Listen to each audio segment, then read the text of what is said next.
जो हमारे बच्चे, हमारे युवा हैं, हमारे देश के भविष्य हैं, उनकी बात सुनने में क्या हर्ज है? वो एक जेन्युइन इशू को लेकर प्रोटेस्ट कर रहे हैं।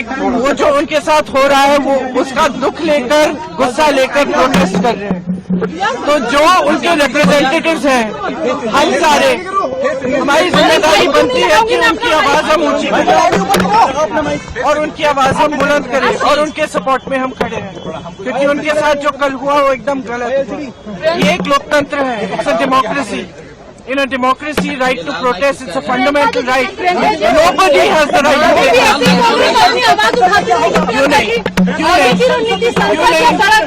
क्यों नहीं? जहाँ पे जरूरत होगी वहाँ हम आवाज उठाएंगे। राहुल गांधी का चेंज हुआ बयान, डिमांड उनका पहले कुछ और चाहिए था, फिर उन्होंने बोला कि रेजिग्नेशन चाहिए धर्मेंद्र प्रधान का, तो उनका डिमांड जो है वो बदला था प्रोटेस्ट के दौरान। जब पीएम हाउस के बाहर वो प्रोटेस्ट कर रहे थे, सिंह गए बाहर, तो उन्होंने बोला कि उनका डिमांड पहले कुछ और था, फिर डिमांड चेंज हो गया। हमारे डिमांड बहुत स्पष्ट है और हम शुरू से ये डिमांड कर रहे हैं। जो एजुकेशन सिस्टम एकदम ब्रोकन है उसको हमें दुरुस्त करना है, उस सिस्टम को ठीक करना है। उसके लिए आप डिस्कशन करो। आप धर्मेंद्र प्रधान, आपको या तो मेरी बात सुनिए, सुनने दो भाई, सुनने दो। धर्मेंद्र प्रधान जी को रिजाइन करना है, एक डिस्कशन होना चाहिए पार्लियामेंट, और जो स्टूडेंट्स प्रोटेस्ट कर रहे हैं उनकी सुनवाई होनी चाहिए। हम कहते हैं, हम पार्लियामेंट में हम क्या कर रहे हैं? कौन सी बिल आ रही है? फिर से वंदे मातरम की इज्जत की बिल आ रही है।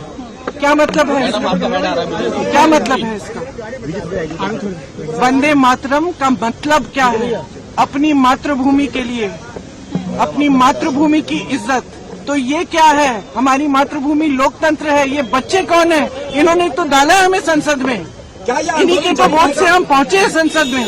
संसद उनका है, लोकतंत्र उनका है, देश उनका है। आप उनके बारे में नहीं सोच रहे हो? उनके लिए बिल क्यों नहीं आ रही है? एजुकेशन सिस्टम के ओवरहॉल के लिए, एजुकेशन सिस्टम में जो पैसे खर्च रहे हैं 1.4 लाख करोड़ रुपए, आपने कभी सोचा है अडानी और अंबानी के लोन कितने माफ हुए? 16 लाख करोड़ 16 लाख करोड़ उनके लोन माफ हो रहे हैं।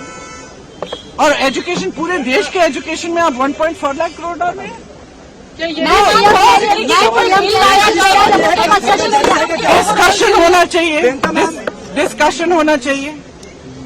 जो स्टूडेंट्स कह रहे हैं उनकी सुनवाई होनी चाहिए, उन पर लाठियां नहीं बरसानी चाहिए, उन पर आंसू गैस नहीं डालना है। छोटी छोटी बच्चियां हॉस्पिटल में हैं, उनके पेरेंट्स की हालत देखिए। मैम, आम आदमी पार्टी और आप लोगों की जिम्मेदारी बनती है, आप लोगों की जिम्मेदारी बनती है कि आप स्टूडेंट्स की आवाज उठाएं, आप इस मुद्दे को उठाएं और आप देश को सच्चाई दिखाएं। मैम, आम आदमी पार्टी कह रही है कांग्रेस ने प्रोटेस्ट खड़ा कर दिया। आम आदमी पार्टी कह रही है, क्योंकि सुन लीजिए, क्योंकि अगर हम डिस्कशन चाहते हैं, डिस्कशन नहीं होता है। अगर एलओपी पार्लियामेंट में कुछ कहना चाहते हैं, वो नहीं होता है। अगर हम परमिशन मांगते हैं कि हम धरना प्रदर्शन करना चाहते हैं, वो परमिशन नहीं मिलता है। तो हम वहाँ पहुँच गए जहाँ इनको उम्मीद नहीं थी कि हम पहुँच जाएंगे। 13 लोगों को कस्टडी में लिया गया।